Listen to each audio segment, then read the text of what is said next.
Então vamos lá, pessoal. Boa noite a todos. Sejam todos muito bem-vindos ao canal Psicoeducação. E hoje, em uma live mais que especial, nós estamos aqui na presença do ilustre professor Paulo Roberto de Almeida, que não é apenas professor, é diplomata, escritor, né? Eu conheci ele, basicamente, graças ao Brasil Paralelo, quando o próprio ainda não era considerado uma espécie de templo do bolsolavismo, né? Então hoje a gente vai conversar sobre diplomacia brasileira, teorias da conspiração, né? As exposições vexatórias feitas pelo nosso chanceler, né? Guiado ali pelas ideias do Olavo de Carvalho, enfim. Professor, boa noite, né? Uma honra a participação de você aqui no nosso canal, né? E assim, bem logo de início, eu já gostaria de, né, que o senhor fizesse uma pequena explanação a respeito desse seu último, né, o mais recente empreendimento literário, que é o Itamaraty sequestrado, né, a destruição da diplomacia pelo bolsolavismo, né, no período 2018-2021. Gostaria que você fizesse para a gente uma pequena introdução, quais são as denúncias que vocês estão fazendo, só para a gente iniciar aqui a nossa conversa. Pois não, muito obrigado, Vitor Souza. Boa noite, Vinícius Knutti. É um prazer estar com vocês nessa hora de debater alguns temas da política internacional, das teorias conspiratórias, não é? Vou traçar, evidentemente, minhas considerações pessoais, como sempre faço.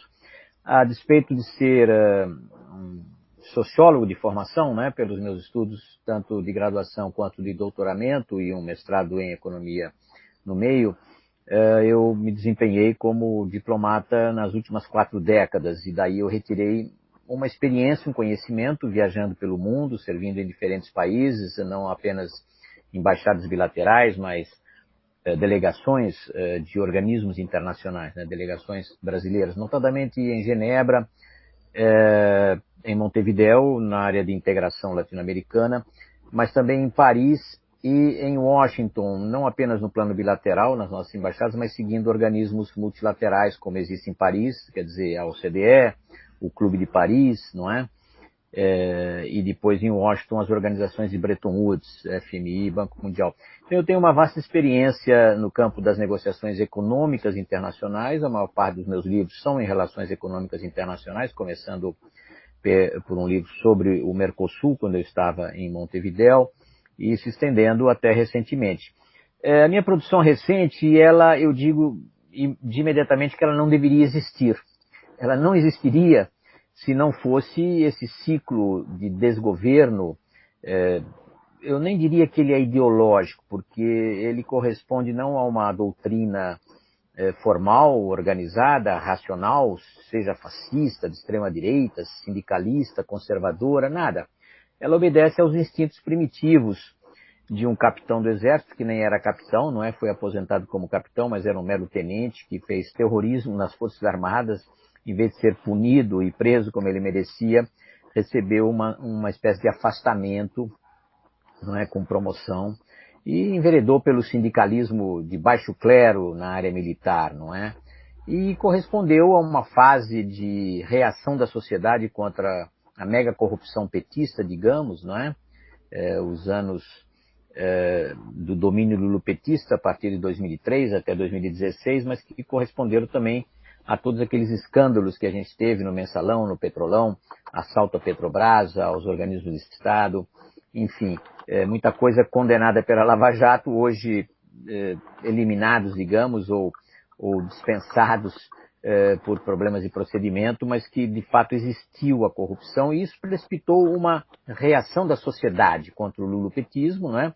Começando lá em 2013, 2014, passou pelo impeachment e passou pela ascensão dessa nova direita, que juntou um monte de correntes antipetistas, não apenas reacionários, conservadores de extrema direita, mas liberais, centristas, não é?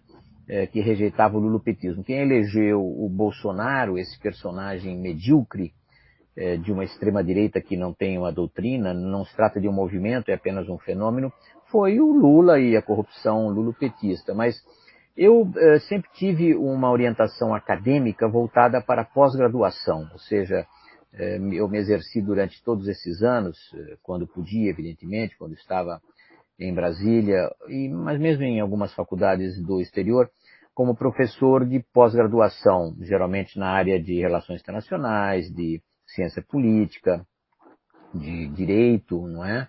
E nessa formação de pós-graduação, os meus livros são basicamente, como eu digo, de tratar das grandes questões das relações econômicas internacionais, comércio, investimento, finanças, integração regional, não é? Os meus livros eram basicamente isso. A emergência do bolsonarismo, se é que a gente pode caracterizar assim, essa ameba disforme, que não tem uma ideologia definida, mas é uma reação com aqueles instintos mais primitivos do regime militar. E quando eu me refiro ao regime militar, não estou falando, evidentemente, da tecnocracia, né? Porque no regime militar você tinha ministros civis, tecnocratas, não é? E os próprios militares tinham uma certa formação, escola de Estado-Maior, né? Os generais que subiram ao generalato, pelo menos fizeram cursos, digamos, equivalentes ao mestrado na academia, mas o Bolsonaro está muito abaixo disso, não é? Ele é das catacumbas do regime militar, né? Dos gorilas, da tigrada, como chamou o Hélio Gaspari no seu ciclo de obras sobre a ditadura militar, a tigrada das catacumbas, os torturadores, tanto que ele nunca escondeu que elogia um dos torturadores símbolos desse período, que era o coronel Carlos Brilhante Ustra, não é? E repetiu isso várias vezes e disse que precisaria matar 30 mil comunistas, ou até o Fernando Henrique Cardoso, não é?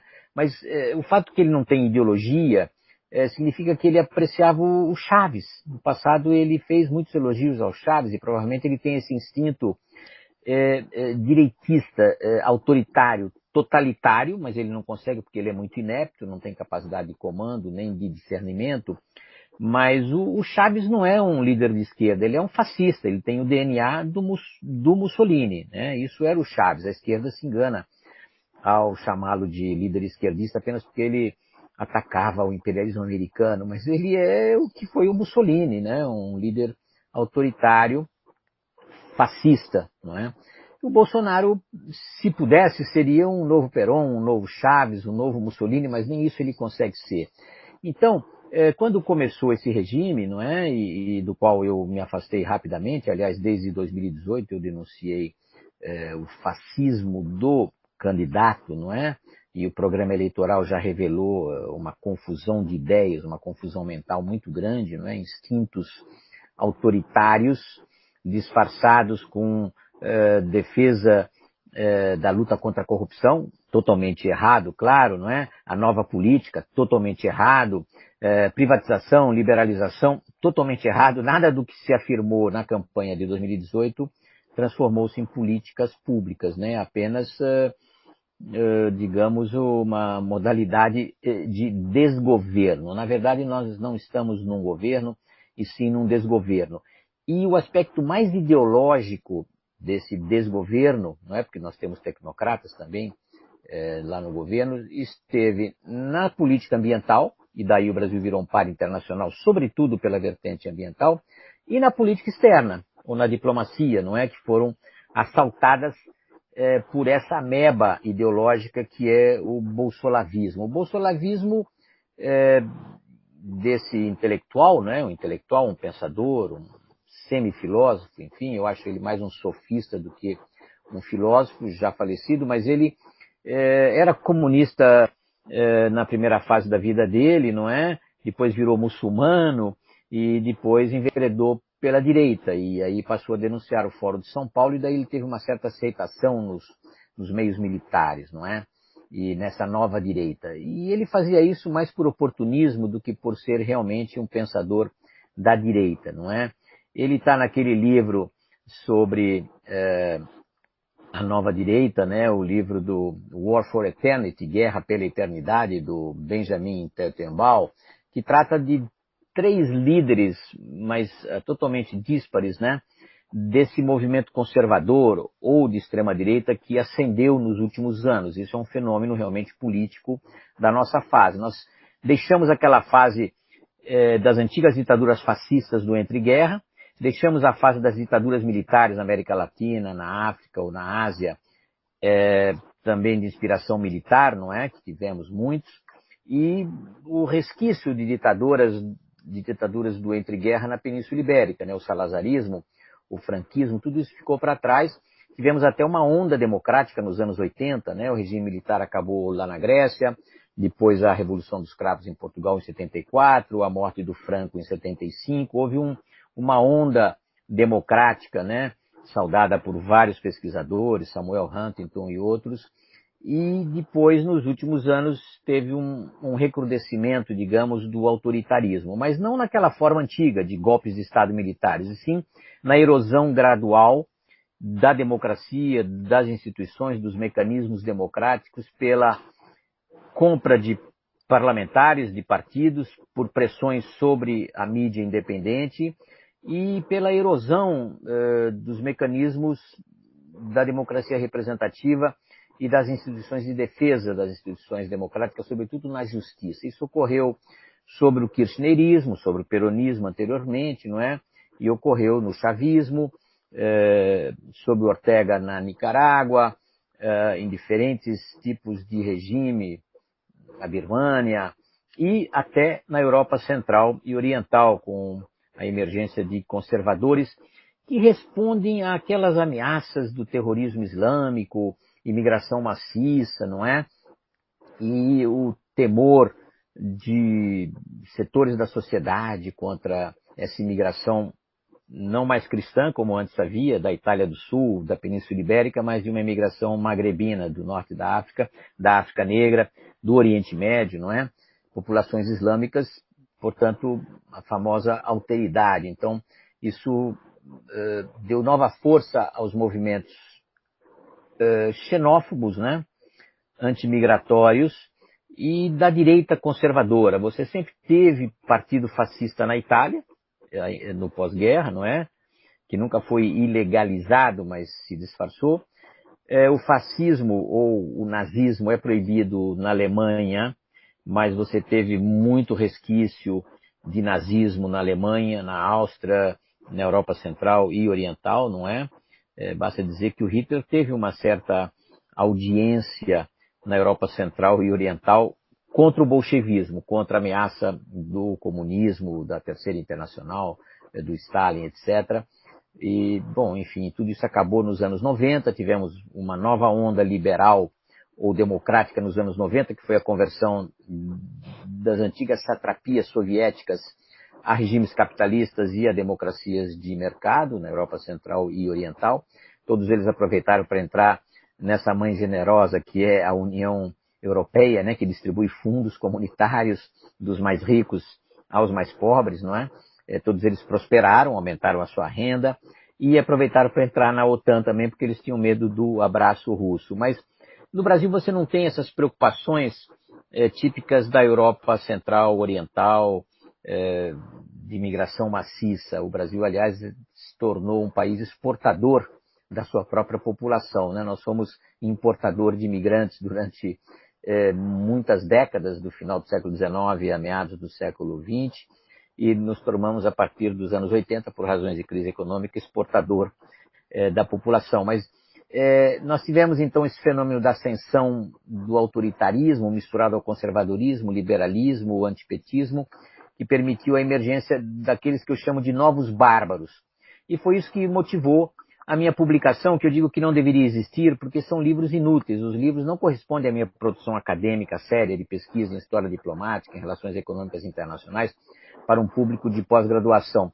E sim corresponde a uma reação, não tanto ao direitismo, ao conservadorismo, que são doutrinas válidas, né? A sociedade tem de extrema-direita a extrema-esquerda representantes no parlamento, eleitos, legitimamente eleitos pela maioria democrática da população. Mas eu chamo-os de novos bárbaros. Novos bárbaros por quê? Porque justamente eles não têm doutrina, é um amálgama de instintos primitivos, de elogio à ditadura militar, não é? E de adesão a os líderes que tiveram certo sucesso, não é? Seja na Europa Central e Oriental, Viktor Orbán, conservadores na Polônia, na Itália mesmo, Viktor Salvini, né? Aliás, Matteo Salvini, e depois o Trump, basicamente o Trump ao qual o nosso Bolsonaro prestava não apenas homenagem, mas subserviência, né, submissão. É uma coisa horrível, isso impactou muito a diplomacia brasileira, que nunca teve, mesmo na ditadura militar, supostamente de direita, uma tal subserviência a um país, Estados Unidos, mas sobretudo a um presidente que encarnava todos esses valores contra a ordem econômica que os próprios Estados Unidos criaram a partir de 45, né? A ordem mundial econômica e política foi uma obra dos Estados Unidos, né? Começa lá em 1917, a primeira intervenção na Grande Guerra e depois, sobretudo, na Segunda Guerra. Eles salvaram a Europa 2 vezes do fascismo, do nazismo, do autoritarismo. Na Guerra Fria consolidaram a defesa das democracias ocidentais. Mas ao lado disso você teve esse renascimento ou esse recrudescimento de instintos autoritários, não mais pela via da ditadura militar, como se tinha no passado, mas pela erosão crescente. E aí eu, chocado com as posturas de política externa absolutamente esquizofrênicas, pois que correspondendo àquele pensamento antiglobalista, antimultilateralista, extremamente díspares em relação às tradições, valores e princípios da diplomacia brasileira, as posturas tradicionais, eu passei a escrever alguns livros, desde 2019, aliás, né? O primeiro livro se chamou Miséria da Diplomacia, a Destruição da Inteligência no Itamaraty. Por quê? Porque eles realmente são muito mais estúpidos, ignorantes, do que direitistas, digamos, conservadores com algum fundamento doutrinal, que é o caso de alguns partidos da direita europeia, não é? Tem fundamentos no conservadorismo, que é uma posição legítima, mas aí você está falando aqui no Brasil de uma ameba disforme de algo. Então começou com Miséria da Diplomacia, depois eu escrevi um outro livro chamado O Itamaraty num Labirinto de Sombras, né? O Labirinto do Minos, né? Que você não sabe se tem lá um minotauro para lhe engolir nas sombras. Depois um outro livro já planejando uma política externa pós-Bolsonaro chamado Uma Certa Ideia do Itamaraty. E finalmente 2 outros livros no ano passado que foram o Itamaraty Sequestrado, não é? O bolsolavismo e a sua maléfica influência sobre o Itamaraty entre 2018, que começou antes mesmo da posse do novo governo, até 2021, quando saiu aquele desequilibrado do ex-chanceler acidental, né, o Ernesto, que correspondia a uma ideologia muito confusa. Devo dizer que o Ernesto permaneceu 30 anos no armário, né, porque o Itamaraty é uma corporação progressista, não é? Muita gente até de esquerda, né, sofreu muito sob o regime militar, depois desabrochou, digamos, na redemocratização. O Ernesto era filho de um ex-colaborador do regime militar, um censor do regime, procurador da República ou advogado da União sobre a ditadura, e ele desabrochou nos movimentos de protesto contra o lulopetismo a partir de 2014, 2015, no impeachment, e depois se aliando a essa ameba confusa do que a gente pode chamar de bolsolavismo, uma mistura desse bolsonarismo instintivo com o olavismo superficial, né? Porque o próprio Olavo de Carvalho não tem uma doutrina definida, tal como está exposta lá naquele livro do Teitelbaum, que cuida do Steve Bannon, que é um marketólogo, é um organizador da direita conservadora americana, mas sem nenhuma doutrina formal, a não ser a oposição à democracia. O Alexander Dugin, que é uma espécie de ideólogo do putinismo atualmente, mas é daquele conservadorismo tradicional eslavófilo, né, sobre a potência da Rússia eterna, etc. E o próprio Olavo de Carvalho, que estava identificado como grande ideólogo, quando ele, digamos, não tem um pensamento estruturado, não é? Como eu disse, ele já foi comunista, foi muçulmano e depois se converteu ao anticomunismo. Então, esses 2 livros de 2021, o Itamaraty Sequestrado e um outro livro que saiu impresso chamado Apogeu e Demolição da Política Externa, né, publicado recentemente pela editora Apres, correspondem ao ciclo bolsolavista que, como eu digo, não deveria existir. A não ser talvez esse último livro, Apogeu e Demolição da Política Externa, que corresponde a uma análise das 3 ou 4 últimas décadas, dos anos 90 para cá, de toda a diplomacia do Fernando Henrique Cardoso, do Lula, o retorno ao Temer, não é? 2 anos e meio de normalidade, o Itamaraty voltou às suas tradições sob o Laurent Michel Temer, um constitucionalista, né? Um político tradicional, e finalmente a loucura do bolsolavismo diplomático, que não corresponde a nada estruturado, não é? Nada estruturado em termos de posições estabelecidas. Não há nenhum documento desse governo, seja discurso inaugural da posse do Bolsonaro, seja discurso inaugural da posse do Ernesto Araújo, que corresponde a um policy statement, uma declaração de quais são as políticas e as grandes linhas diretrizes da política externa. Não há. Existem reações contra o feminismo, contra o multilateralismo, contra o comunismo, o vírus chinês e um monte de bobagem que não corresponde a nada. Isso acabou em março de 2001, pelo menos no plano diplomático. Temos agora um chanceler normal, profissional, não é? Mas a política externa ainda tem esses eflúvios bolsonaristas extremamente confusos, né?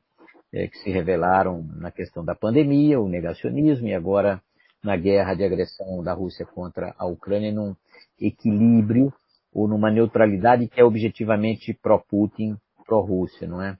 Então essa é a minha construção teórica dos últimos tempos. Muitos desses meus livros e vários outros que já não estão mais lá no mercado, livros antigos, estão livremente disponíveis na minha página do Diplomatizando, na página do Academia.edu. Qualquer estudante pode ler por sua própria conta e risco, porque eles não representam a diplomacia brasileira oficial, né? Muitas vezes eu tenho posturas que não são as do governo, de qualquer governo, não apenas desse atual, certamente sou contrário, mas também eventualmente do lulopetismo e também um pouco do tucanismo, digamos.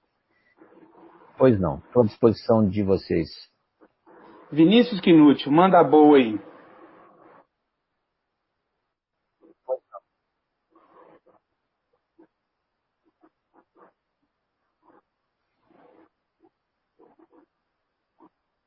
Uhum.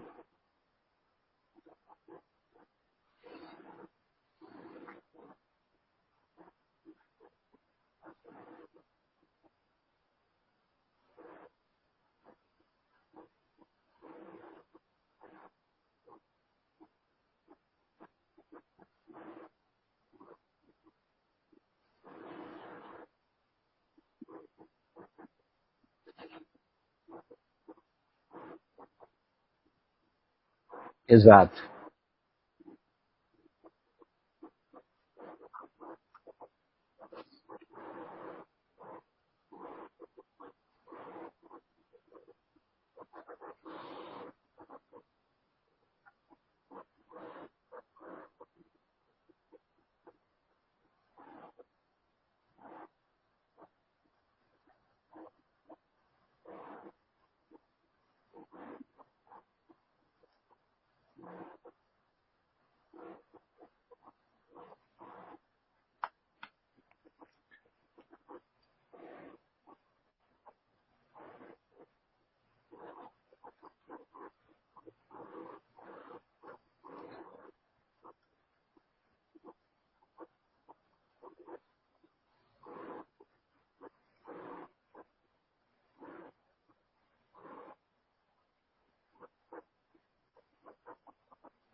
Perfeito. Muito obrigado, Vinícius. Eu vi uma mensagem dada por alguém lá da audiência de que estaria sem som.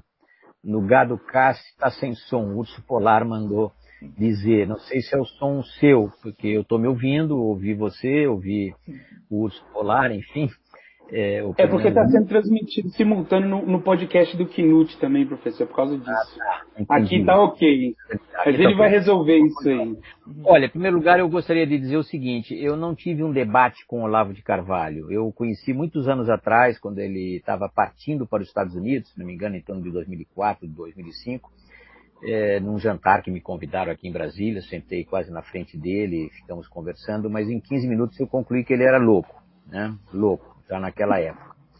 Porque, claro, ele insistia naquela coisa do Fórum de São Paulo, como se o Fórum de São Paulo fosse uma entidade, como uma super terceira internacional que iria dominar todos os estados. Enfim, eu concluí rapidamente que ele era louco, mas que ele era um oportunista, né? E eu disse que eu não tive debate porque eu, quando voltei ao Brasil de uma estada no exterior em 2016, eu fui convidado por um amigo para dar um depoimento, como eu tinha escrito, sobre o lulopetismo, né? Um depoimento para essa coisa chamada Brasil Paralelo, que eu não tinha a menor ideia do que fosse, não é? Eram jovens que estavam interessados em construir um meio de comunicação não petista, e realmente o petismo, ou a esquerda, ou o grancismo acadêmico dominou as universidades brasileiras desde sempre, desde o regime militar. A história deve consignar isso. Eles deram o golpe, dominaram o poder, mas quem tinha o discurso, a narrativa, como se diz, eram os professores de esquerda. Era uma história totalmente na vertente marxista ou esquerdista. Ainda hoje é assim. Então eu dei uma entrevista para o Brasil Paralelo em outubro de 2016, sem ter a menor ideia do que fosse, mas era uma entrevista recém impeachment da Dilma. Eu fazia um resumo da política econômica e da política diplomática do lulopetismo. Depois eles me convidaram no ano seguinte, quase um ano depois, para uma nova entrevista. Eu aceitei, não é? Foi postergada e o tema era globalismo e globalização, temas que eu estudo, né?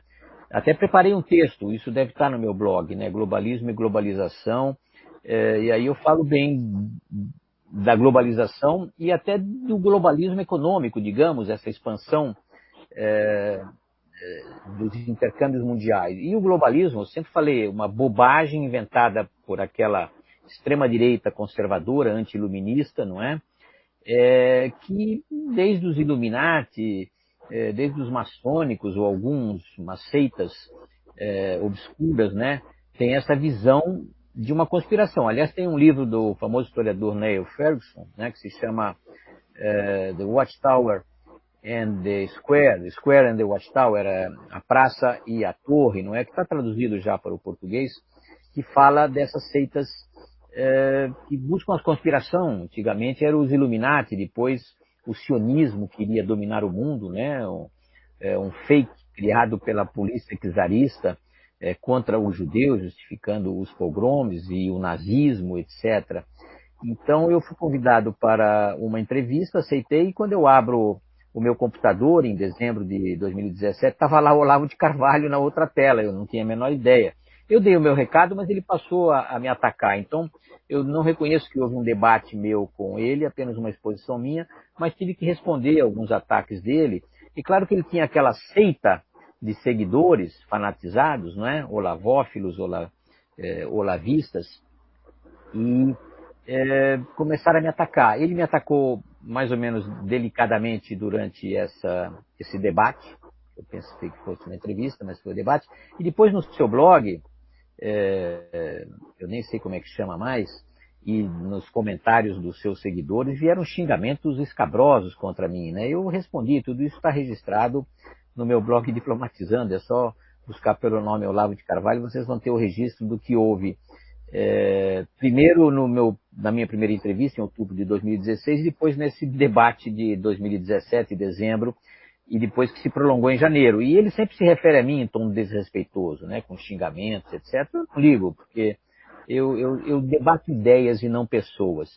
E muito do que você disse, Knut, não é bem a expressão de uma doutrina, de um movimento, de uma filosofia, de uma corrente. eu diria que é muito oportunismo do Olavo de Carvalho, enquanto ele foi vivo, para viver às custas dos seguidores. Porque você tem na sociedade, não é, categorias, grupos, estratos, corporações, movimentos, partidos, tendências políticas, filosóficas que estão dispersos na sociedade, não é? Na academia, a dominação, pelo menos nas humanidades, é da esquerda, digamos assim. E a direita ficava mais ou menos enrustida, quieta, né? Intimidada, aliás, pela dominação da esquerda nos diretórios, nos centros acadêmicos, nos sindicatos, sobretudo, nos movimentos mais ativos na sociedade. E a direita saiu às luzes a partir dos 20 centavos, das manifestações lá de rua, no impeachment. Antes, na eleição da Dilma, né, ganha com ataques poderosíssimos contra a Marina Silva, por exemplo, mentirosos, escabrosos, mas depois o impeachment e depois tivemos uma recessão, claro, deixada pelo lulopetismo, mas o Temer pagou o preço pela austeridade, pelas políticas de correção do buraco fiscal, né, da Dilma, do desemprego e da inflação, e o capitão ascendeu no antipetismo, no antilulismo, e daí se formou toda uma corrente muito assustadora, porque ela não tem, como eu digo, uma doutrina determinada. Você tem alguns que leram alguma coisa que são anti-iluminista, ou seja, aquele antigo conservadorismo legitimista, porque na Revolução Francesa você tinha identificado esquerda e direita, né? Jacobinos e Montagnard, não é? Jacobinos e girondinos, mas na sequência você teve a reação da direita, não é? Os legitimistas, aqueles que o Talleyrand dizia que não aprenderam nada e não esqueceram nada, que voltaram ao poder em 1815 e 16 e não tiveram sucesso, em 1826 trocaram pelo Carlos X, mas em 1830 teve uma revolução, uma nova revolução lá na França. A França é o país que fica entre bloqueios e explosões, né? Depois da grande revolução, que virou um império, não é? Plebiscitário, bonapartista, que daí vem o termo, né? Você teve uma nova revolução em 1830, aí são os conservadoristas orleanistas, o Philippe L'Égalité, né? Ou seja, eles não eram legalistas conservadores como os do antigo regime, né? Que queriam, digamos, uma monarquia absoluta, como da Áustria, da Prússia, do czarismo, mas eles aceitavam progressos do Código Civil, da representação, do constitucionalismo, é o Philippe Égalité, né? Orleanista. E depois você teve uma nova república, 1848, né? E teve um único presidente dessa quarta ou quinta república, né? Que foi o Luiz Napoleão, o sobrinho do Napoleão, que criou o Segundo Império por um golpe, não é? A Revolução de 48 trouxe uma nova república, e depois o 18 Brumário do Luiz Napoleão, como chamou o Marx, conduziu a uma nova ditadura, a um império plebiscitário, né? Isso se houve no Napoleão I, digamos, no Napoleão III e depois no de Gaulle. O de Gaulle também se baseou muito em plebiscitos, né, populares. Essa é uma terceira vertente da direita francesa. Mas o que você tem nesse conservadorismo, nesse reacionarismo brasileiro, é uma mistura de todas as vertentes do pensamento político não de esquerda ou não social-democratas, não é? E a maior parte das pessoas não pensam nada, elas são apenas antipetistas ou antilulistas ou conservadoras nos costumes, não é? Mas muito gostam da ajuda do Estado, não é? Dos subsídios públicos. O Brasil é uma confusão doutrinal. E o Olavo de Carvalho cresceu nessa vertente. Ele, depois dos seus instintos comunistas na juventude e muçulmanos na idade madura, ele viu que a vertente anticomunista seria bom para explorar, um filão. Por quê? Porque você tinha todo um gramscismo acadêmico, e ele não fazia parte do mundo acadêmico, ele não tinha educação formal, nunca foi professor realmente de concurso, não é? Não tinha títulos, ele era um autodidata, né, que leu um pouco, mas fez uma confusão mental grande, mas explorou essa vertente do anticomunismo que apetecia às Forças Armadas, que foram muito atacadas no pós-ditadura, não é? As Forças Armadas saíram humilhadas porque elas produziram crise, inflação endividamento, não é? Deixaram uma dívida externa enorme e uma inflação que se aproximava dos 300%, 400%, e nós tivemos 10 anos de década perdida pós-ditadura militar até encontrarmos a estabilidade já no regime tucano, não é, do Fernando Henrique Cardoso, com um plano de macroestabilização.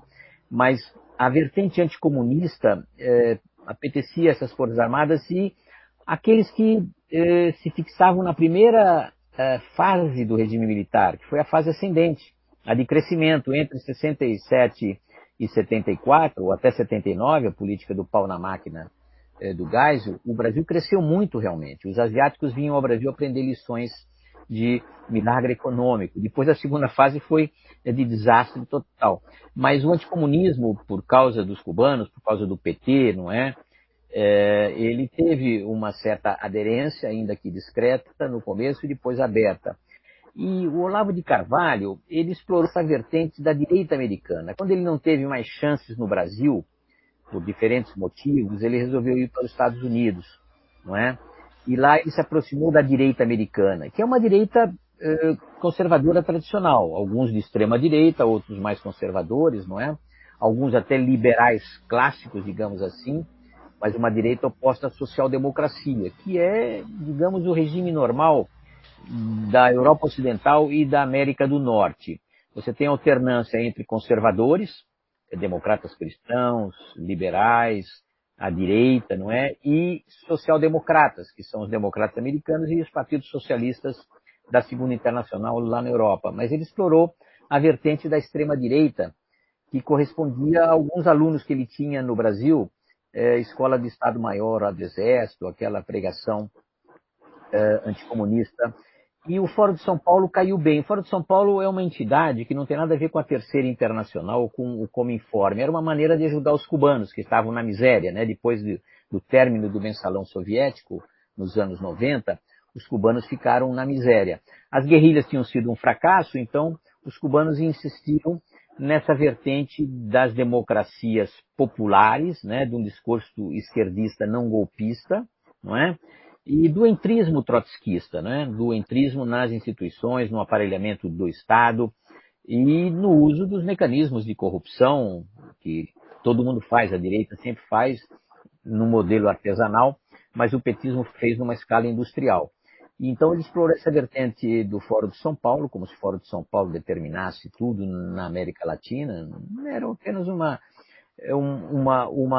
forma de organização dos partidos de esquerda e progressistas da América Latina, pelo qual os cubanos controlavam essas táticas, não é, para tomar o poder, não mais pela guerrilha, mas sim pelas eleições democráticas, pela propaganda política, etc. Então ele explorou habilmente isso e fez disso uma meleca ideológica, né, citando Kant, citando Schopenhauer, citando filósofos da direita, inclusive alguns fascistas e conservadores legítimos, outros simplesmente filósofos normais, iluministas ou anti-iluministas, não importa.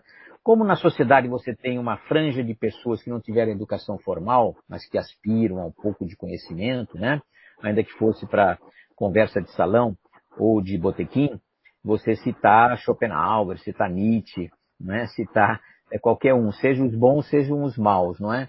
Então ele insistiu nessa vertente e começou com seus cursos de filosofia, que são, na verdade, uma forma de financiamento, né? Ele encontrou. Todo o país tem os seus malucos, os seus pessoas dispersas na sociedade, né? Tanto o Bolsonaro por uma via quanto o Olavo de Carvalho por outra agregaram os dispersos na sociedade, não é? Aqueles aspirantes de alguma explicação para o seu antipetismo, o seu antilulismo, que lhes foi dado pelo capitão, não é? No seu anticomunismo primário, e pelo Olavo de Carvalho, numa aparência pretensamente filosófica, mas absolutamente confusa. Todas as coisas que ele falou sobre Kant, sobre Schopenhauer, sobre outros, foram desmentidas por filósofos verdadeiros, né, de academia. Então, uma das vertentes da direita americana é a anti-ONU. Isso existe há muitas décadas, não é? Desde praticamente que a ONU surgiu, você tem gente anti-ONU, como tinha gente anti-Liga das Nações. Os Estados Unidos não entraram na Liga das Nações por oposição do Senado, dos conservadores. e é um pouco pela defesa da soberania nacional. Os Estados Unidos são um país realmente soberano, não é?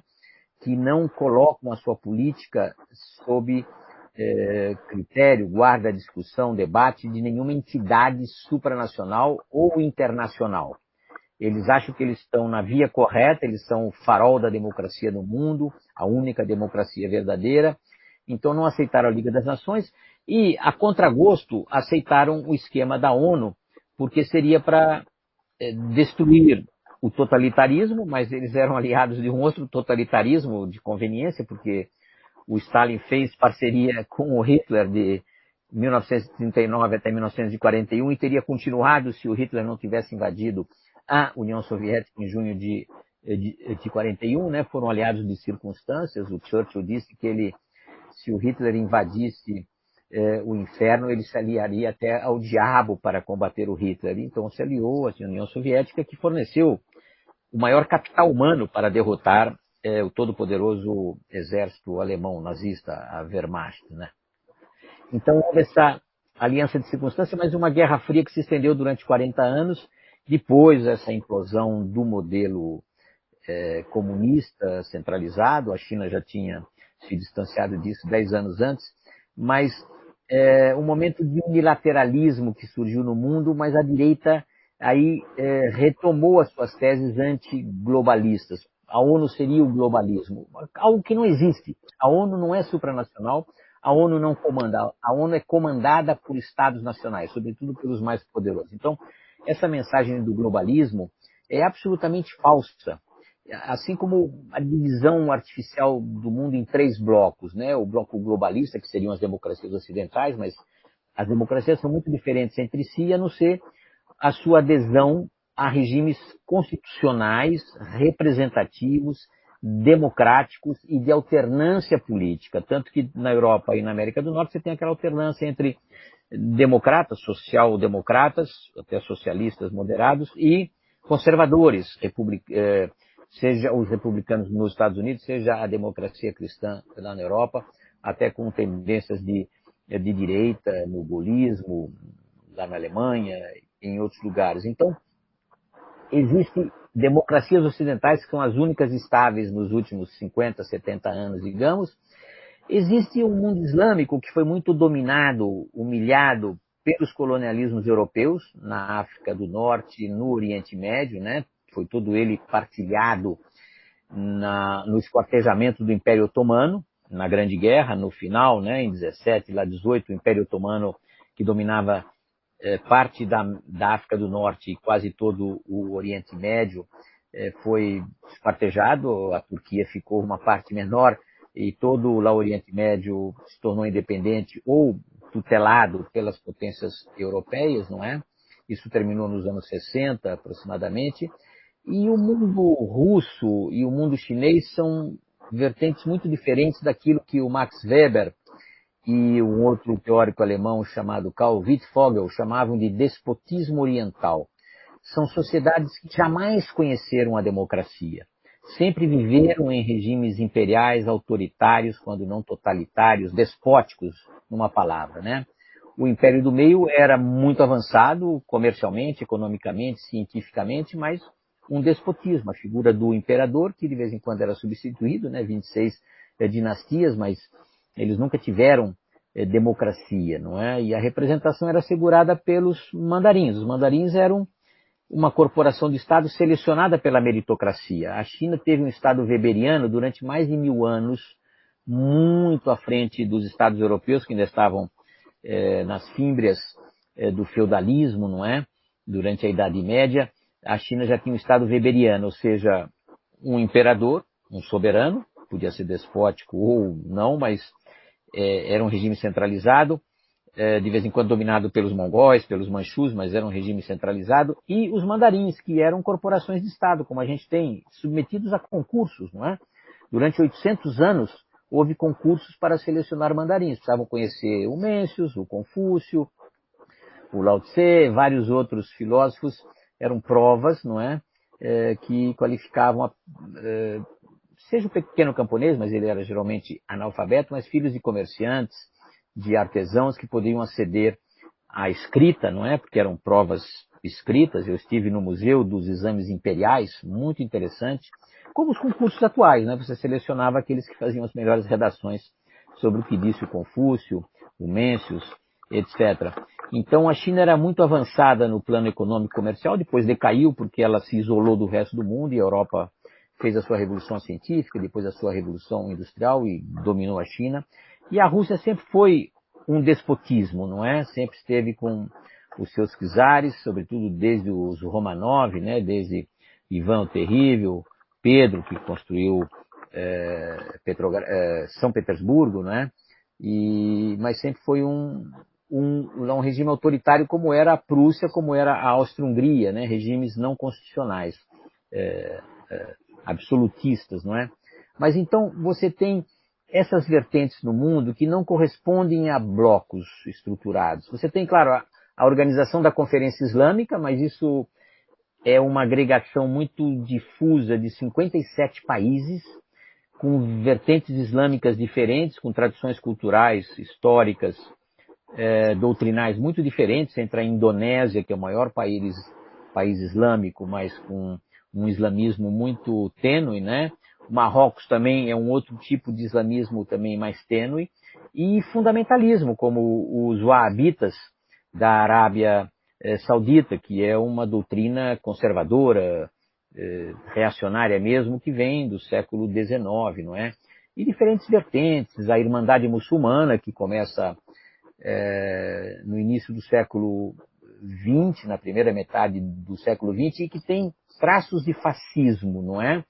Os ideólogos da Irmandade Muçulmana aprenderam com os fascistas europeus do entreguerras, não é? Tanto o fascismo italiano quanto o nazismo hitlerista, não é? Então você tem diferentes vertentes. Agora, o conglomerado russo-chinês é muito de circunstância. Eles se opuseram durante séculos. Tiveram conflitos geopolíticos, né? Vladivostok, que é uma cidade russa no Pacífico, era chinesa, não é? Harbin, a capital da Manchúria, foi construída por engenheiros militares czaristas, não é? No final do século XIX. Os russos tomaram, no seu avanço para as estepes, para lá o Pacífico, eles tomaram terras chinesas, daí diferenças que redundaram inclusive em guerra russo-chinesa nos anos 60. O comunismo parecia uni-los durante algum tempo, mas houve muitas diferenças entre o stalinismo ou o khrushchevismo e o Mao Tse-tung. Então houve uma cisão no movimento comunista internacional, e só agora que você teve essa aliança de circunstância anti-ocidental, anti-G7, por razões muito específicas à política americana dos últimos anos, que é uma política adversária à China, não é? E isso a gente pode falar depois. Mas então, não há esses blocos muito configurados, existem tendências políticas, econômicas, civilizatórias.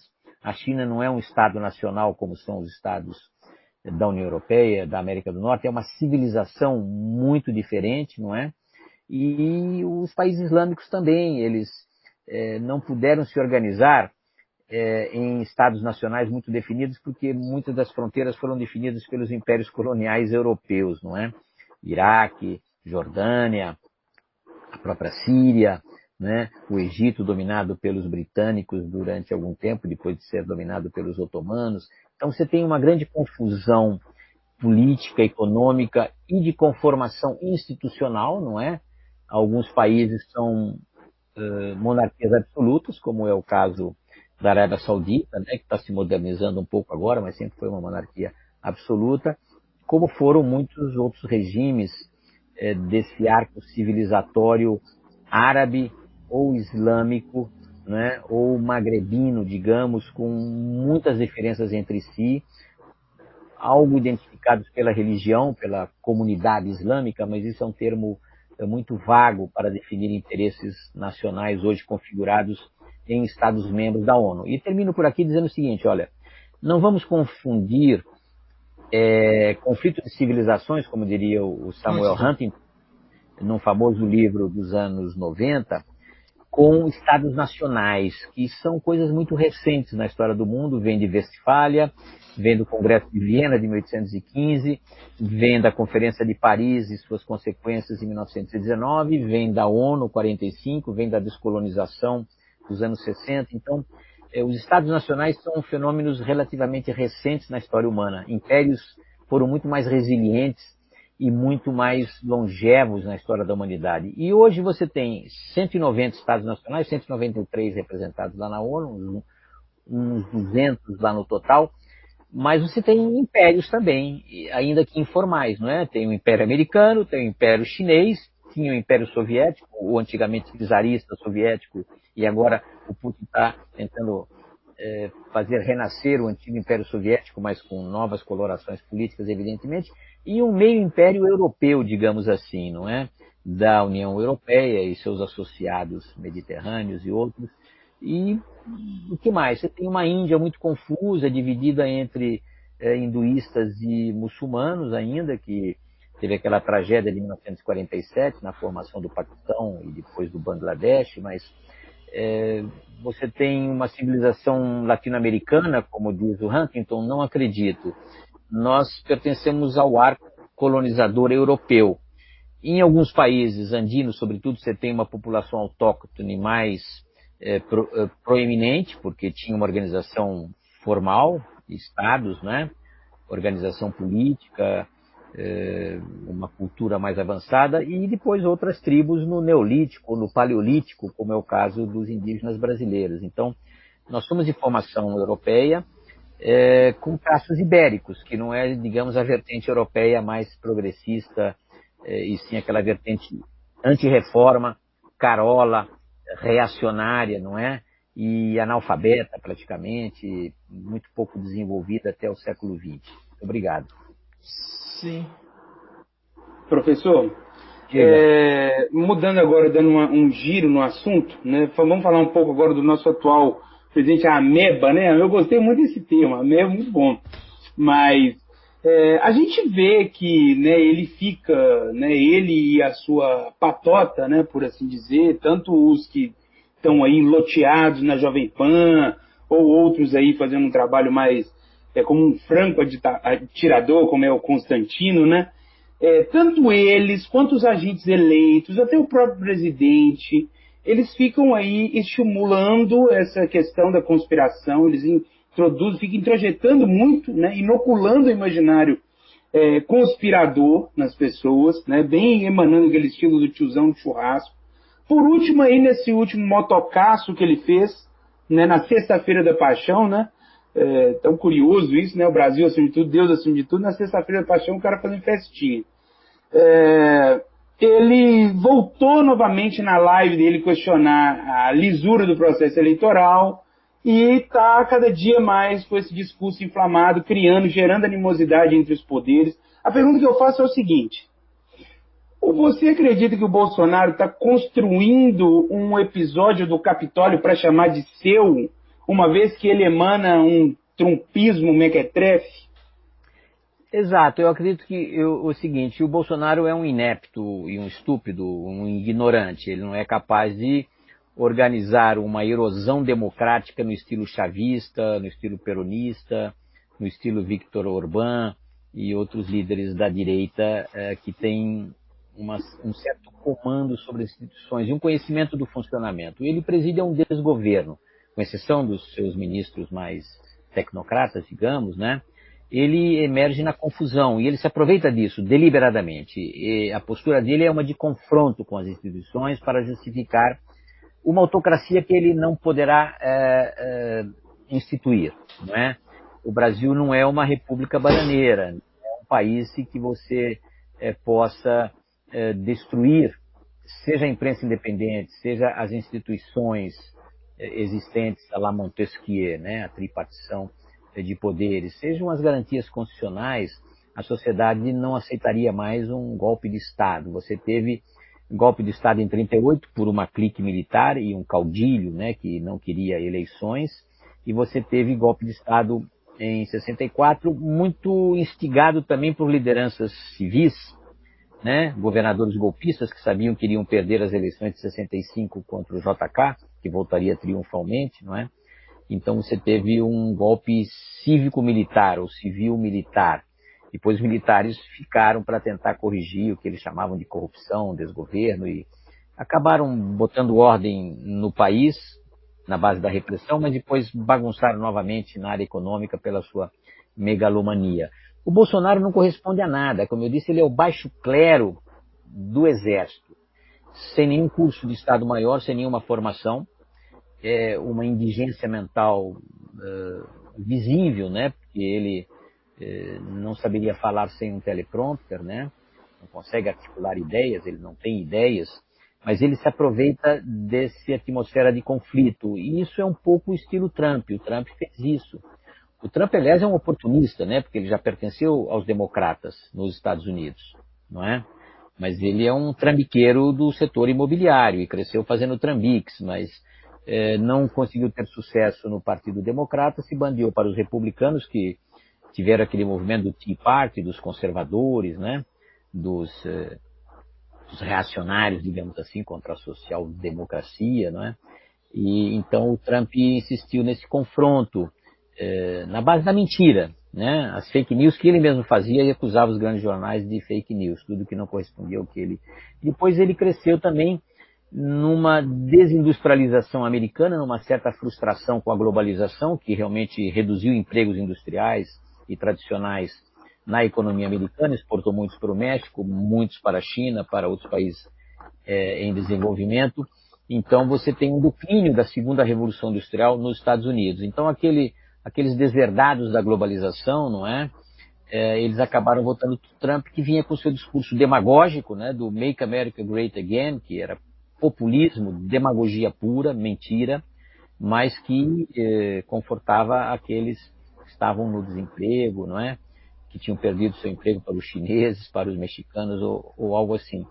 E ele tinha o confronto, né? E esse Capitólio, em 6 de janeiro do ano passado, foi uma última tentativa para se manter no poder, não para fazer a América grande de novo, mas para escapar de processos, porque ele cometeu crimes, não é? Cometeu crimes nas suas empresas, não é? Cometeu crimes no governo, não é? E perdoou muitos dos seus asseclas, digamos assim, mas ele queria fazer a confusão para escapar de eventuais processos. Talvez ele seja alcançado ainda, mas o Bolsonaro cresceu nessa ideia da confrontação com os petistas, evidentemente, com quaisquer outros que não se subordinassem, e foi muito estimulado também por uma classe média decepcionada com a corrupção do petismo, não é? E liberais, porque ele fez a mentira de que iria combater a corrupção, iria privatizar, iria abrir lá o país, não é? Abertura econômica, liberalização comercial, privatização, nada disso se fez, sobretudo porque ele era um típico representante da corrupção artesanal que existe no Congresso, a corrupção feita pelas rachadinhas, pelas notas fiscais falsas, por todos aqueles subsídios aos gabinetes parlamentares. Ele sempre foi um deputado do baixo clero que foi impulsionado para frente por circunstâncias excepcionais que não vão se repetir agora, não é? Mas ele talvez esteja construindo um Capitólio, mas ele não terá condições de levar adiante as outras instituições, não é? Que ele já cooptou, em parte a Polícia Federal, em parte a Procuradoria, mas a Suprema Corte ainda não, apesar de ter enviado 2 para lá, talvez meio agora só, ele não conseguiu captar. E muito desse apoio parlamentar é um apoio puramente oportunista, é um apoio de assaltantes dos recursos públicos. O processo orçamentário no Brasil começou a ser deformado pelo Eduardo Cunha. O Eduardo Cunha aumentou os fundos partidários.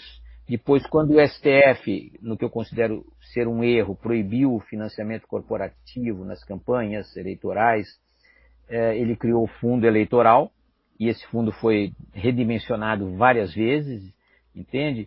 E depois você tem emendas parlamentares, emendas de bancada, emendas do relator, várias secretas. Isso são marcos do orçamento, podem ser uma parte menor do orçamento, porque o orçamento é carimbado a 95% com transferências obrigatórias e despesas já carimbadas, mas o que sobra seria para investimentos, gastos arbitrários e esses subsídios que se dão para as elites, não é? Elites do agronegócio, elites industriais, para a corporação do Estado. O Estado no Brasil cresceu muito exageradamente. Nós temos uma carga fiscal, isso deve ser muito registrado, e é equivalente à da OCDE. A OCDE são os países mais ricos do mundo. Uma média de 50 mil dólares, digamos, de renda per capita, mas nós temos uma renda per capita de apenas 10 mil dólares. Mas a nossa carga fiscal é igual à da OCDE, 34%, 35%, ou seja, ela está 10 pontos acima do que seria o normal para um país da renda per capita do Brasil, que deveria ser de 25% do PIB, não é? O judiciário, sobretudo, aumentou o seu orçamento várias vezes, por causa da Constituição, que permite criar gastos pelos três poderes, não é? Então, os nossos parlamentares são os mais caros do mundo, os nossos juízes são os mais caros do mundo, não é? E você tem todos os subsídios às corporações, as elites econômicas, elites dirigentes se apropriam legalmente e ilegalmente também, né? Porque você tem muita falcatrua, de nacos substanciais desses 5% do orçamento que não estão carimbados. E o Bolsonaro, ele, em vez de prometer acabar com a velha política, como ele dizia, ele aderiu. Hoje ele é um refém do Centrão. E o Centrão, que num determinado momento quis ficar com ele apenas para se apropriar desses nacos orçamentários, hoje está investindo na candidatura dele, na reeleição, porque vê que é o homem ideal para preservar o seu poder, sobretudo o poder sobre o orçamento, não é? Mas o Centrão é, digamos, o centro da política brasileira há décadas, há um século. Nós temos uma república oligárquica, antes dominada pelos barões do café, pelas elites industriais, pelas corporações de ofício. Esse é o Brasil. Tinha um famoso jurista da Velha República, né, Gilberto Amado, dizia que na Velha República as eleições eram falsas, mas a representação era verdadeira. Eram aqueles magistrados, tribunos, cosmopolitas, etc.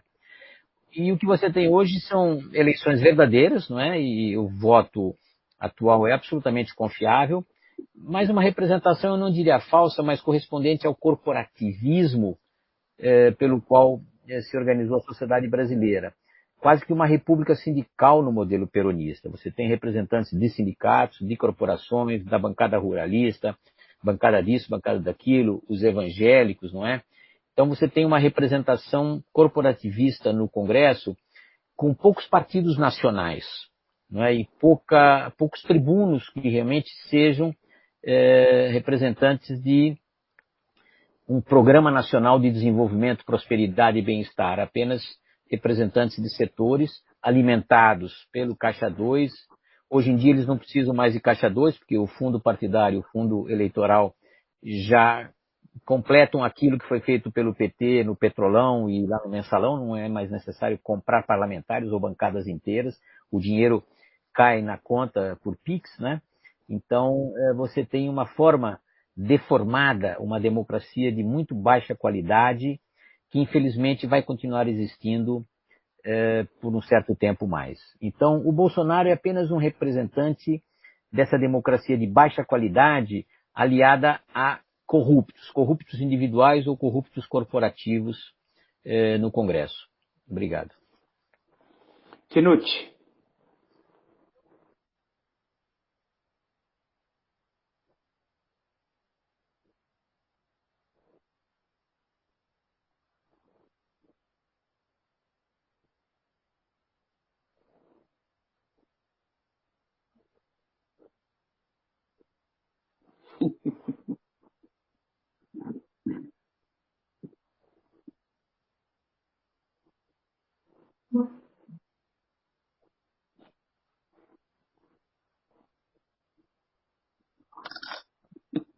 Uhum.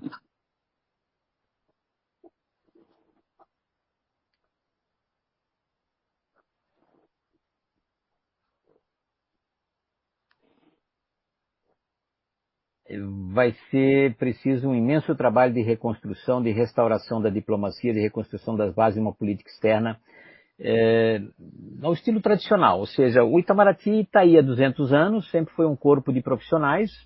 No Império, os elitistas, né? Barões do café, representantes do comércio, dos traficantes, inclusive.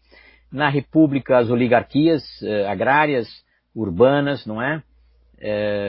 E do protecionismo. O Brasil sempre foi protecionista. Então, a diplomacia sempre seguiu um certo consenso nacional em torno dos interesses das elites, não é? Ela nunca foi defensora, digamos, do povo, não é? No Império, inclusive, defendeu o escravismo, defendeu o tráfico até quando foi possível, depois defendeu a escravidão até quase o final do Império, né? Mas na República, como você tem uma tecnocracia militar modernizante, não é? Estatizante a partir dos anos 30, né? Todo o ciclo Vargas e passando pelo JK e na ditadura militar é um ciclo desenvolvimentista, ou seja, o capitalismo nacional, a construção do capitalismo nacional, o Estado promotor do desenvolvimento, indutor do desenvolvimento pelas estatais, por políticas dirigistas, subvencionistas, protecionistas, e a diplomacia seguiu muito essa vertente desenvolvimentista. Desde os anos 30 e mais afirmadamente a partir dos anos 50, com a CEPAL, não é? Com a UNCTAD nos anos 60, com as políticas desenvolvimentistas no terceiro mundo, você teve uma ideologia do desenvolvimento. Essa é a ideologia nacional do Brasil, ideologia do desenvolvimento e da diplomacia, não é? Foi protecionista, como queriam os líderes industriais e até do agronegócio. Foi modernizante de trazer conceitos de planejamento, de organização do Estado, da ONU, dos organismos regionais, dos bancos multilaterais, mas ela sempre seguiu o consenso das elites. Então, nós fomos protecionistas desde a era Vargas, na era JK, na era militar. Teve uma breve abertura econômica sob o Collor, né, quando houve uma reforma tarifária, abertura à importação de automóveis estrangeiros que eram proibidos até então, não é? Fim da lei do similar nacional, da lei de reserva de mercados para a informática, não é? E depois o Fernando Henrique, que foi, digamos, um globalizante, não é? Teve aquela vertente otimista de achar que a globalização seria um novo renascimento. Ela tem seus aspectos positivos e negativos. Eu costumo distinguir entre uma globalização microeconômica, que é aquela feita pelos indivíduos, pelos inventores, pelas empresas, não é? Essa a verdadeira globalização, não é? Indivíduos no fundo da garagem inventando programas, produtos, novas fórmulas para serviços, comunicações, etc. E você tem uma globalização macroeconômica, que é a globalização dos Estados e dos organismos internacionais. Bretton Woods, FMI, Banco Mundial, OMC. Essa é uma globalização que, na verdade, é uma antiglobalização, porque ela visa organizar a globalização, que no sentido micro é anárquica, né? Você, se tivesse liberdade total, sem fronteiras, sem tarifas, sem regras paratarifárias, as empresas estariam invadindo todos os países com seus produtos sem restrições. Mas os estados são governados por políticos que têm a sua clientela agrária, industrial, comercial, universitária, acadêmica, corporativa. Essas corporações são as que têm representação nos estados nacionais e nos organismos internacionais. Então, não é uma verdadeira liberalização que você tem, sim uma espécie de mercantilismo, de organização dos fluxos financeiros, das transferências de capitais, das regras de comércio, né? A OMC e o GATT anteriormente não era uma organização do livre comércio, sim do comércio liberalizado por reduções tarifárias, mas com regras que permitem preservar tarifas altas ou regras paratarifárias ainda restritivas. E o Brasil sempre se aproveitou disso, não é? Nós nunca fomos liberais, jamais, sempre fomos protecionistas, não é? O nosso liberalismo são surtos muito pequenos, no Joaquim Murtinho, lá no Campos Sales, um pouco no Eugênio Goudin, em meados dos anos 50, um pouco no Collor, não é? E no Fernando Henrique em alguns aspectos, mas do resto nós sempre fomos protecionistas, cartelizantes, subvencionistas, dirigistas, intervencionistas.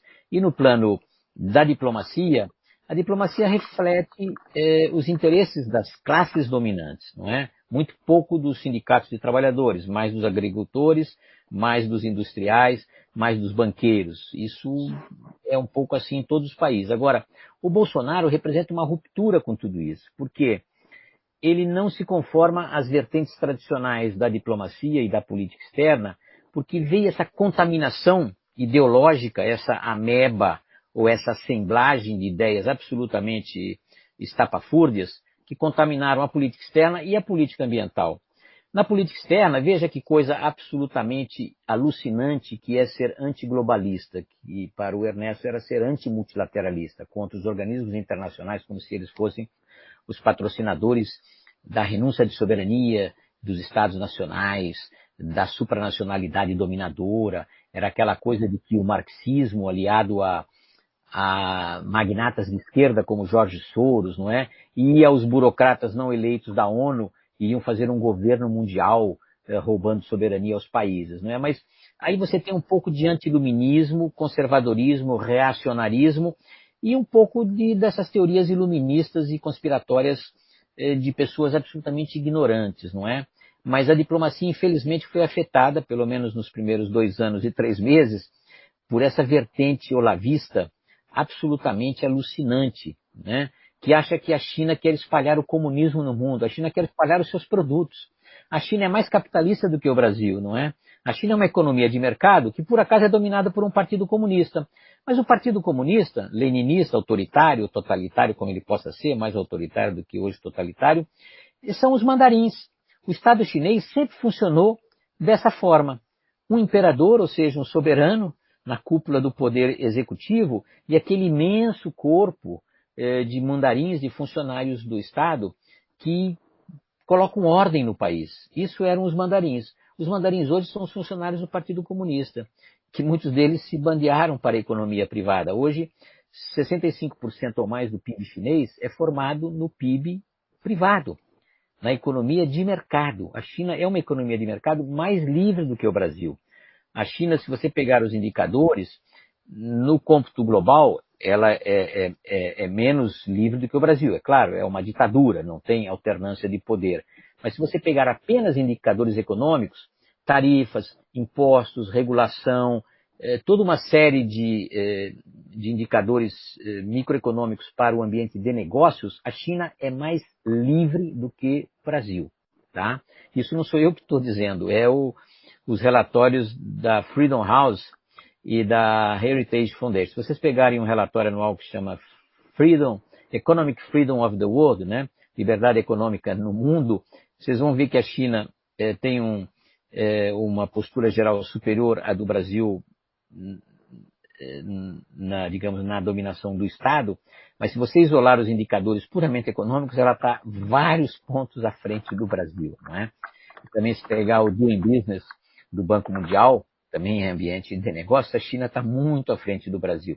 Então, eu diria que essa ideologia antiluminista, supostamente de direita ou conservadora, ela não tem muito a ver com a diplomacia brasileira, que sempre foi progressista, sempre esteve na frente dos grandes movimentos de direitos humanos, de minorias sociais, de democracia, de liberdades, ainda que com todos os defeitos que a gente sabe que existem no Brasil. Mas a diplomacia brasileira foi muito infeliz na ditadura militar, não é? Porque a ditadura militar, tortura, repressão, censura, era tudo que nós não queríamos mostrar no Brasil. A nossa imagem no exterior era muito ruim. Os embaixadores eram obrigados a defender o Brasil no Le Monde, no New York Times, no Financial Times, contra as acusações de torturas, que eram verdadeiras, mas eles tinham que dizer que não, imagina, são terroristas, etc. E agora, no bolsonarismo, nós temos que nos defender do Le Monde, do El País, do New York Times, que acusam o Bolsonaro e o seu governo de devastar a Amazônia, de deixarem os grileiros invadirem territórios indígenas, de todas as barbaridades antidemocráticas que realmente ocorrem no Brasil, não é? Felizmente eu estou longe disso agora. O meu cargo terminou no início do governo Bolsonaro, nunca defendi esse governo, aliás eu já atacava desde 2018, por isso fui excluído, e é lamentável que isso ocorra. Isso vai demorar para consertar. Em que sentido? Se tiver o Bolsonaro novamente a partir de 2023, vai ser um desastre. O Brasil vai permanecer isolado ou pária como ele é hoje.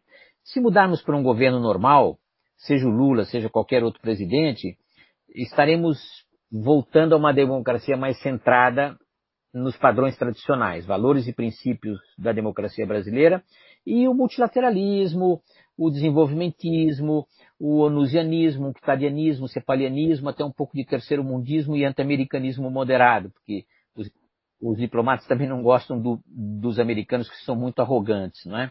Mas a gente vai voltar para uma diplomacia normal. Agora, a restauração da credibilidade do Brasil vai demorar. Não adianta em janeiro de 2023 dizer, olha, agora daqui para frente tudo vai ser diferente, acreditem na gente, coloquem em funcionamento o acordo Mercosul-União Europeia. Não, eles vão esperar que a gente prove na prática que termina a devastação lá na Amazônia, termina a invasão de territórios indígenas pelos garimpeiros, não é? Terminam todas as práticas negativas contra gays, contra mulheres, contra pobres, contra... enfim, tudo isso que representa o bolsonarismo atrasado, entende? Nós vamos ter que provar que nós realmente aderimos a novas práticas. Não adianta um novo discurso em 1º de janeiro ou 6 de janeiro, não sei, para dizer que agora nós estamos limpos das patifarias do bolsonarismo acelerado, antidemocrático e devastador da Amazônia. Não, a gente vai ter que provar, vai ser um trabalho de recuperação da nossa imagem internacional, da autoestima dos diplomatas, muito diminuída nesses anos, não é? E de conjunção com as grandes tendências do mundo. O Bolsonaro queria tirar o Brasil do Acordo de Paris, queria mudar a nossa embaixada de Tel Aviv para Jerusalém, queria fazer uma série de outras coisas, não é? Com a direita mundial, que na verdade são 3 ou 4 países só, que a gente vai deixar isso de lado, porque o mais importante é a defesa dos interesses do Brasil num mundo globalizado. Isso é o mais relevante. Isso não depende de ideologia, não é? Não depende de BRICS, não depende de OCDE. Depende da gente reformar o Brasil internamente, educação, saúde, prosperidade, bem-estar, sólidos fundamentos macroeconômicos, não é? E abertura ao comércio e aos investimentos para nos integrar às cadeias de valor. O Brasil está muito distante das principais cadeias de valor no mundo. Nós não estamos integrados ao mundo nas grandes correntes dos intercâmbios globais, comerciais, financeiros, tecnologia, cooperação tecnológica, científica, etc. A gente precisa voltar a ser o país globalizado que a gente foi muito parcialmente no período anterior, não é? E, bom, aqui o Joca Ramiro me pergunta que eu comente a decisão da ONU. Não foi uma decisão da ONU, veja. Você tem uma comissão de direitos, um Conselho de Direitos Humanos, antes comissão, hoje Conselho de Direitos Humanos, que tem várias subcomissões, não é? Que podem receber petições de países ou de pessoas, não é? Então, uma comissão fez um relatório dizendo que o Lula foi tratado injustamente nesse processo. Bom, isso o nosso STF já tinha concluído, mas aí por outras razões, por razões de procedimento ou de fórum, não é? Você liquidou praticamente com toda a corrupção que existiu efetivamente. Você teve bilhões devolvidos por grandes corporações, por grandes patifes empresariais, não é? Assaltaram a Petrobras, isso é uma realidade. A Petrobras foi processada nos Estados Unidos, teve que pagar mais de 2 bilhões de dólares de indenização aos investidores americanos, ou seja, houve corrupção no Brasil, houve roubo, houve colusão e conivência entre grandes corporações, as construtoras basicamente, mas também banqueiros e outros, e o governo petista, como houve anteriormente em outros governos, não é? Tucano ou outros.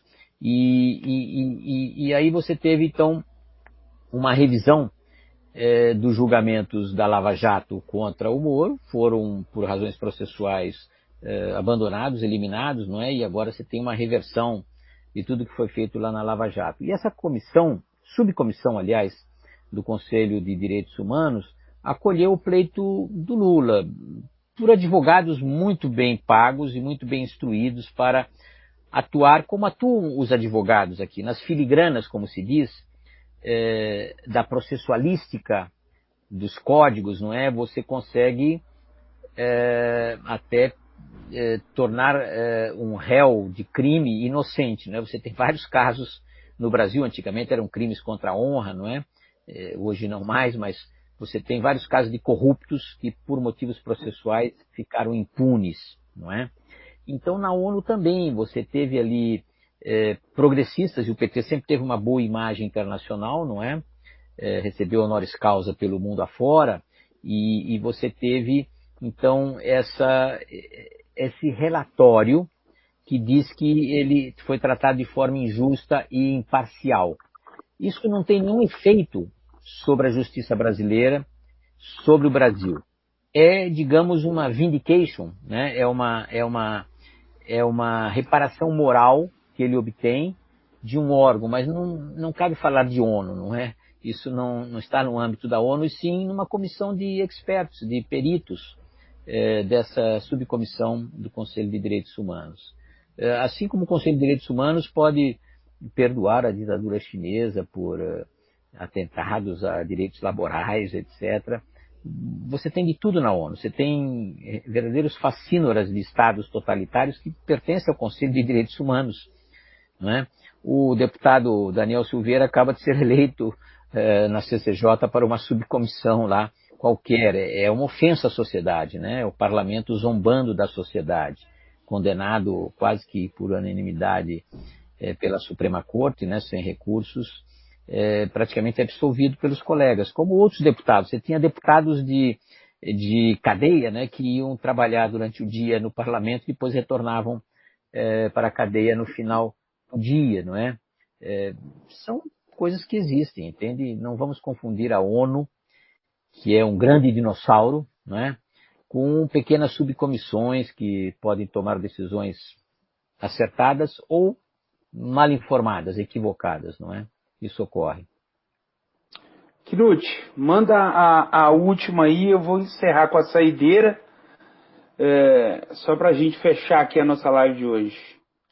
E eu vou deixar aqui, vou só dar um detalhe, que o pessoal está pedindo para colocar o Pensador na live aqui. Eu já deixei claro aí que o debate que eu vou ter com o Pensador vai ser amanhã, né? Aqui não vai ser debate, aqui o clima é mesmo de explanação. Preciso avisar mesmo que eu coloquei respostas, um texto meu de 5 ou 7 páginas, que eu respondia às questões que vocês lá me colocaram por escrito, está no meu blog Diplomatizando, com 2 Zs. Podem procurar Sim. lá um texto que se chama Política Internacional e Teorias Conspiratórias, Considerações Pessoais, tá bom? Qual é a pergunta? Eu vou deixar aqui, eu vou deixar linkado aqui no comentário fixado, mas vai lá, Knut, manda a sua pergunta. Não, eu só gostaria de agradecer pela oportunidade de escutar o senhor, me sinto parabenizado pela magna aula que o senhor deu pra gente, né? O senhor que é um diplomata, né, de carreira, do Instituto Rio, já deu aula no Instituto Rio Branco, IBNEC, INSEUB e tantas outras instituições, ensaísta, alguém que tem um know-how tão profundo. Foi uma oportunidade única poder escutar o senhor. Então, Deus abençoe o senhor. Só isso que eu tinha a dizer. Muito obrigado. Diga, Vitor. Bom, professor, eu também gostaria de fazer os mesmos cumprimentos que o Knut, né? A gente decidiu fazer essa live aqui em conjunto, a gente acompanha o senhor desde a época do Brasil Paralelo. Eu não gosto mais do Brasil Paralelo, mas eu continuo acompanhando o senhor. Vou deixar aqui pinado, né, o seu blog, onde você também está comentando ali as perguntas que a gente fez. Mas eu gostaria de encerrar a live aqui com uma outra pergunta para você, né? Porque está tendo uma grande discussão aí sobre o fato do Lula ser ou não ser um democrata, né? Porque o Bolsonaro faz ensaios claros, né?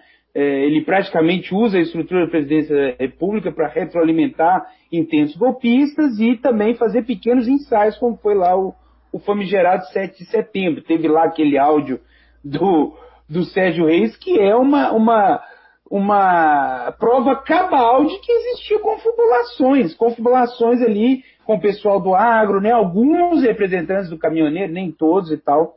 Mas no que tange ao trato com as instituições da democracia, você vê que existe diferença entre Lula e Bolsonaro, ou ambos são autoritários em mesma medida e ambos constrangem a democracia na mesma medida? Não, existe uma diferença enorme da água para o vinho entre o Lula e o Bolsonaro. O Bolsonaro não tem nenhuma cultura, como eu disse, ele é um ignorante, é um inepto, incompetente, mas ele tem instintos primitivos que estão alinhados com a direita das catacumbas do regime militar. Não são nem os tecnocratas militares, desenvolvimentistas, estatizantes, é as catacumbas da tortura aos comunistas, né, e eliminar fisicamente. Então, ele não é certamente um democrata, nunca foi e nunca será. Pode até fingir, não é, que era liberal, mas nunca foi, etc. O Lula, eu não diria que ele é um democrata, ele é um líder sindical, mas é um líder sindical também sem formação. Os líderes sindicais se criam numa longa militância no sindicalismo, e o Lula eu vejo ele muito mais como um oportunista. Ele foi para o sindicato para não estar mais na linha de montagem. Sempre foi um grande mentiroso, mas uma pessoa muito inteligente.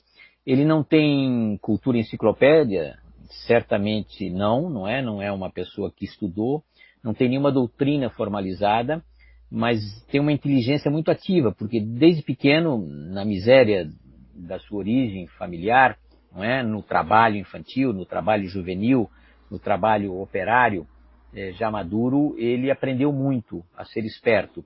E aprendeu que o sindicato é uma maneira muito boa de fugir da linha de montagem e talvez até enriquecer, não é? Então, ele certamente não é um doutrinal como a República Sindical do Perón. O Perón era um líder fascista, militar, que organizou sindicatos e se tornou líder de um movimento. Né? O Partido Justicialista tinha uma doutrina, tinha princípios um pouco fascistas, sindicalistas, República Sindical, e está aí uma das origens da decadência argentina. O Lula é um Perón de botequim, não é? Um Perón de botequim, ou seja, alguém que está ali no bar com lá os amigos, encontrando maneiras de viver bem às custas do sindicato, dos patrões. Você tem livros sobre a formação do Lula, não é? O José Neumann, do Estado de São Paulo, o professor lá na USP, fez um livro sobre o Lula, mostrando que ele realmente colaborou com a ditadura, porque ele nunca foi comunista, nunca foi marxista, entende? O PT tem uma vertente da teologia da libertação, não é? Tem uma vertente sindicalista, que muitas vezes é corrupta, é quase que mafiosa, e tem a vertente daqueles que eu chamo de guerrilheiros reciclados, que foram os movimentos esquerdistas, que lutaram contra a ditadura militar, até em movimentos armados. Eu mesmo tive nesses movimentos contra o governo militar, saí do Brasil, fiquei 7 anos lá no exílio, porque eu era contra a ditadura, né? Estava vinculado a esses movimentos de esquerda. Então, o PT é esse amálgama de teologia da libertação, não é? O cristianismo progressista de esquerda, o sindicalismo militante, honesto ou não, não é? E depois os guerrilheiros reciclados, os neobolcheviques que lutaram na ditadura, aprenderam alguns segredos com a inteligência cubana e que depois entraram no PT não mais para lutar pela via armada, mas por um entrismo no Estado pela via eleitoral. Então, ele certamente não é um democrata puro, mas também não é um autoritário, porque ele sabe por esperteza e nas conversas com os patrões, porque desde que ele era sindicalista no Sindicato dos Metalúrgicos, ele negocia com os patrões, não é? Falava grosso na porta das fábricas, não é? Contra os patrões, mas depois ia tomar uísque lá na Fiesp, ou lá no sindicato da Anfávia, para acertar as reivindicações do movimento operário. E os patrões concediam 10, 20, 30% de aumento nos momentos de alta inflação. Depois, claro, repassavam para os preços, né, esse aumento na mão de obra. É o que eu chamo de pacto perverso. O pacto perverso foi aquilo que inviabilizou a Inglaterra antes da Thatcher, que aqui é a CUT, Sindicato dos Metalúrgicos, lá era a TUC, Trade Union Congress, né, o Labour, né, o Partido Trabalhista, mais os sindicatos, muitos estatais, outros de grandes categorias, mineiros, eletricitários, etc., obrigando até os Tories, os conservadores, a atender às suas reivindicações, senão eles paralisavam o país. A Inglaterra dos anos 70, que eu visitei, conheci muito bem, era um país quase que do terceiro mundo, decadente, desindustrializado, entendeu? Depois a Margaret Thatcher teve que quebrar a espinha dorsal do sindicalismo mineiro e outros, e privatizar, e aí restabelecer o crescimento lá na Grã-Bretanha. E o Lula representa essa vertente da república sindical, que nunca foi completa como no peronismo, não é? Mas foi um regime que conviveu com a democracia, com as trapaças, as falcatruas, a corrupção que existia tanto na oligarquia dominante, né, dos agraristas, das bancadas tradicionais, das elites dominantes, como as elites dirigentes também corruptas no patrimonialismo tradicional que é o Brasil, sobretudo nos meios políticos. Ele ascendeu nessa vertente e corresponde a um impulso natural das sociedades, desde a Revolução Francesa, para o igualitarismo, para a justiça social, para a distribuição, para a igualdade, não é, de oportunidades. É uma vertente importante. Digamos que toda a democracia moderna hoje tem um quanto de social-democracia, alguns países mais conservadores do que outros, não é? Mas, na verdade, todos os países têm direitos sociais, direitos laborais, respeito às instituições, democracia. Países das democracias de mercado, digamos assim, algumas de melhor qualidade, como na Europa Ocidental, na América do Norte, outras de menor qualidade, como na América Latina. Mas todas elas sujeitas ao populismo, que é o ambiente natural dos políticos. O político é um mentiroso que mente para se eleger, para se reeleger e continuar no poder. Isso é a vertente normal da classe política, não é?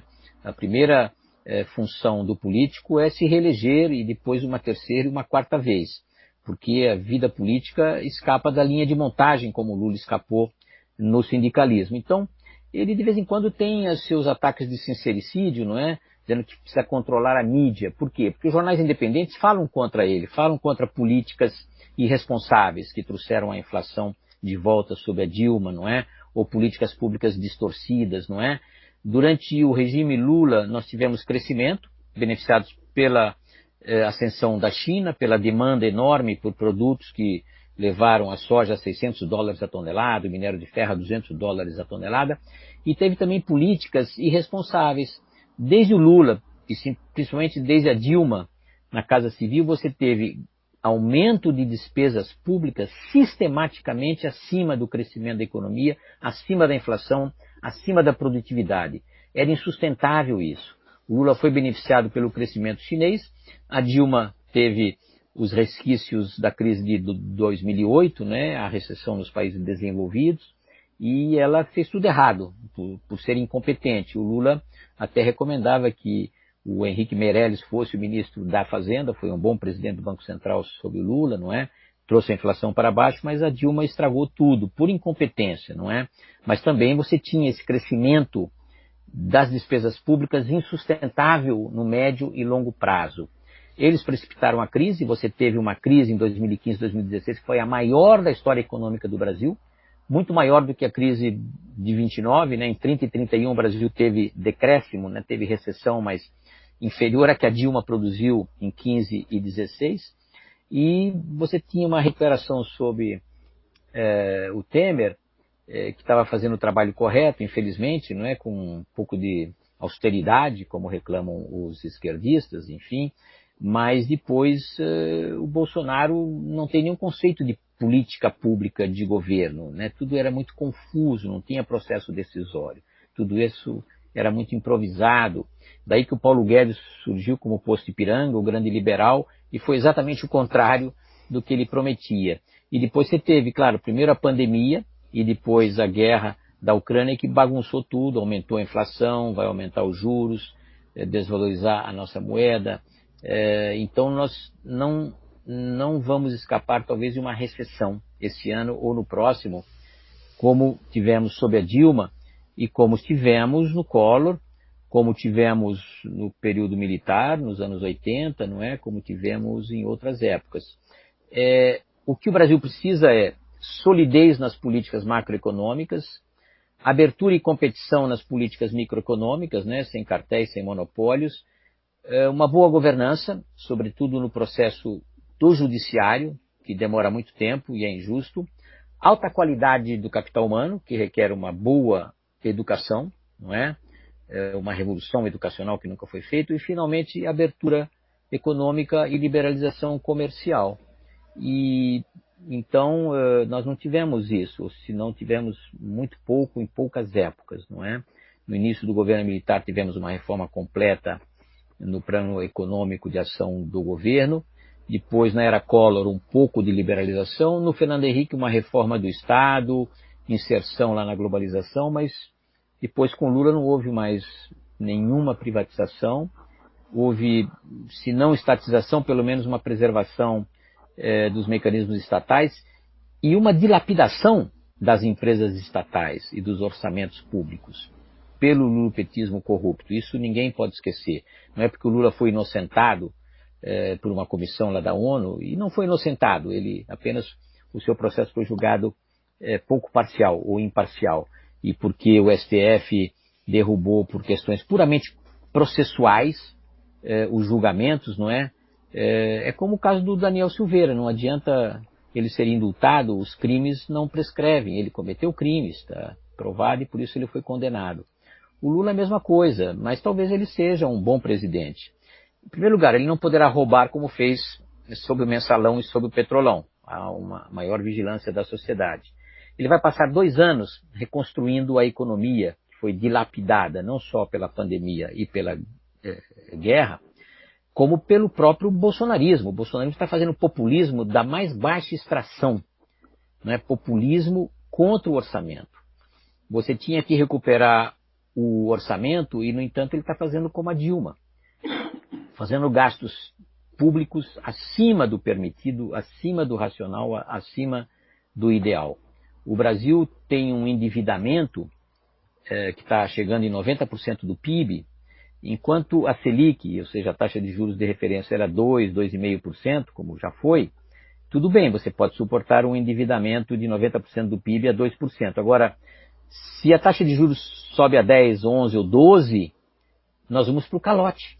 Nós vamos para o calote, porque é impossível você ter quase 100% de dívida pública remunerada a 10% do PIB. Você tem que transferir 10% do PIB para pagar apenas os juros da dívida pública e não o principal, entendeu? Então, nós estamos numa situação muito difícil no plano macroeconômico, no plano setorial, e sobretudo essa miséria cultural, esse descalabro com o meio ambiente, com a diplomacia, com as relações regionais. Você não tem visitas de chefes de Estado aqui, você não tem grandes visitas ao exterior, você tem que cavar uma visita para um líder de direita para poder fazer o presidente sair do país. É uma vergonha para a diplomacia, uma vergonha para o Brasil. Sobretudo na área educacional, na área cultural, na área de ciência e tecnologia, nós estamos no fundo do poço. E eu espero que isso termine no ano que vem, mas vai ser uma recuperação muito dura. Muito obrigado. Se Deus quiser. Perfeito, professor. Gostei bastante da explanação. Gostaria de agradecer novamente a disposição, né, para dar a gente, né, nos prestigiar com essa aula. Vou ler o livro, vou ler o Itamaraty Sequestrado, com certeza. Eu olhei ali e, enfim, gostaria de agradecer também a presença de todos, ao meu amigo Vinícius Quinucci, que, né, compartilhou comigo essa live também, a todos que participaram. E amanhã, quinta-feira, mais ou menos às 8 horas, terei o debate aqui com o meu amigo beta pensador, o Adson Henrique, do canal Pensamento Alfa, onde a gente vai discutir justamente sobre essa questão toda do STF, né? Ele numa perspectiva mais de divergência e eu numa perspectiva mais de convergência, mas não por morrer de amores pelos ministros, mas porque dentro de uma lógica mínima, elementar, é óbvio, eu consigo ver bastante lucidez nessas decisões aí em relação ao Daniel Silveira. Então aguardo todos vocês amanhã na live com o Beto Pensador. E é isso. Obrigado mais uma vez, professor. Ficamos por aqui. E até a próxima vez. Muito obrigado pelo convite. Amanhã. Valeu. Deus abençoe.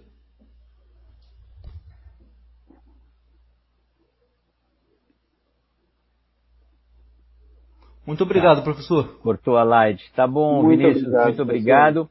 Desculpe se eu me distraí e acabei discorrendo sobre a pré-história. Sim, eu tinha assistido todas as suas lives antes, eu estava conversando com o Vitor, eu assisti todas, né, desse semana, tá. né?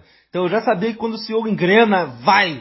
Então eu já sabia que a gente não ia fazer muitas perguntas mesmo do senhor. Mas tá bom. Foi muito bom, Deus te abençoe. Deus te abençoe. Tá bom então, obrigado pessoal. Depois vocês me mandam o link dessa emissão para eu também divulgar, tá já bom? Vamos lá. Pode ficar à vontade para fazer cortes, se você quiser cortes, publicar no seu blog, no seu próprio canal, pode ficar à vontade. As pessoas é que precisam ter paciência para me ouvir, porque eu acabo falando demais. Mas enfim, sim. é assim. Beleza. Deixa eu ir lá ver o meu jornal.